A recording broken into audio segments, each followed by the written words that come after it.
नमस्कार दोस्तों, मेरा नाम कान्हा है और जिस विषय पर मैंने आज अपनी ये कविता लिखी है बहुत गंभीर और बहुत संगीन विषय है।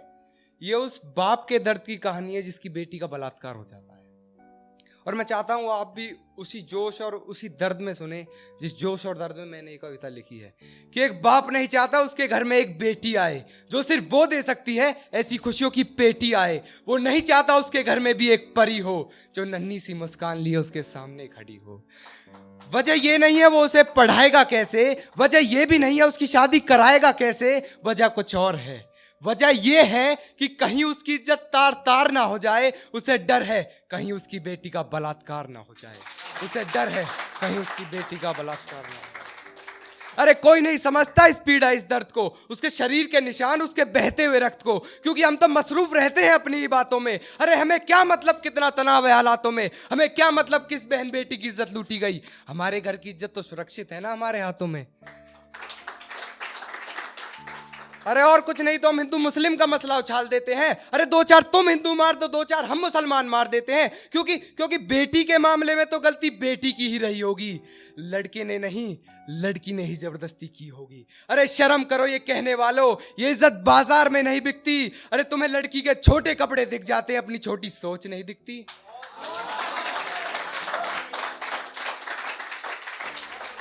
और क्या कहते हो तुम कि लड़की अगर रात में बाहर निकलती है तो ही रेप होता है, लड़की अगर छोटे कपड़े पहन के सरेआम घूमती है तो ही रेप होता है।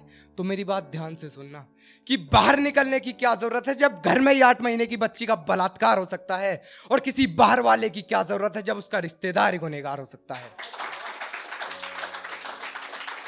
अरे उसकी चीखों से पूरे घर में हलचल थी, जब उसे देखा गया वो पूरे खून में लथपथ थी। अरे मैं पूछना चाहता हूँ 8 महीने की बच्ची होती कितनी है, उसकी तो ढंग से आंख भी नहीं खुली होगी, कहीं ठंड ना लग जाए मेरी बेटी को, उसकी तो उंगलियां भी नहीं धुली होंगी, उसकी तो उंगलियां भी नहीं धुली होंगी। पर आंख खुलने से पहले ही तुमने उसे सुला दिया। जिस देवी को दूध से नहलाना था उसे खून से नहला दिया। और उसे देख तो उसकी आत्मा भी डर गई थी। उस दिन सिर्फ एक बेटी नहीं पूरी इंसानियत मर गई थी। उस दिन सिर्फ एक बेटी नहीं पूरी इंसानियत मर गई थी। पर ना जाने ये तुम्हारी सोच किस फिराक में बैठी है, शायद तुम भूल जाते हो कि एक जवान बेटी तुम्हारे घर में भी बैठी है। अरे तुम्हारी इसी भूल की वजह से मेरे बहन के शरीर में सरिया डाल दिया जाता है, चलती बस में से फिर उसे फेंक दिया जाता है, उसे रोड पर नंगा देख उसकी वीडियो बना ली जाती है, फेसबुक व्हाट्सएप पे फिर उसकी इज्जत उछाली जाती है।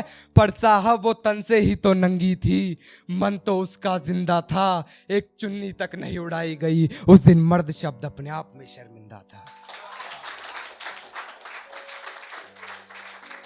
उसके कातिल भी जेल से यूं ही निकल जाते हैं, वहां से निकल फिर वो एक बस में चढ़ जाते हैं ताकि फिर कोई बहन उनकी बस में सवार हो सके, ताकि फिर कोई दामनी उनकी हवस का शिकार हो सके। फिर हम नारे लगा देते हैं बेटी को कमजोर बताने के। हिंदू मुस्लिम भी कसर नहीं छोड़ते एक दूसरे को नीचा दिखाने में। बेटी पढ़ाओ, देश बचाओ, मुसलमानों भारत छोड़ो, तुम करते रहो अपना काम एक दूसरे को बुरा भला कहने में, क्योंकि तुम क्या जानो कितना दर्द होता है एक बेटी को दर्द सहने में। और मैं बिल्कुल नहीं घबराऊंगा ये कहने में कि ज्यादा वक्त नहीं है तुम्हारी बहन बेटियों का भी खून बहने में। अरे सब सोचकर कौन बाप चाहेगा उसके घर में भी एक बेटी हो जो छाती से लगी उसकी गोद में बैठी हो। पर अब और नहीं, अब हर आदमी को टोकना होगा, आतंकवाद से पहले इन जंगलियों को रोकना होगा। अब नारे नहीं लगाने हैं इंसाफ के, अब आस नहीं जगानी है इस बिकी हुई सरकार से। अरे अब तो खुद ही सबर की सीमा लांघनी होगी, ऐसे जानवरों में अब खुद ही गोली मारनी होगी, ऐसे जानवरों में अब खुद ही गोली। क्योंकि अगर इन्हें ना रोका गया तो बेटी पैदा होने का सिलसिला ही खत्म हो जाएगा। अरे सिर्फ बेटी ही क्या, इंसान बनना ही खत्म हो जाएगा, इंसान बनना ही।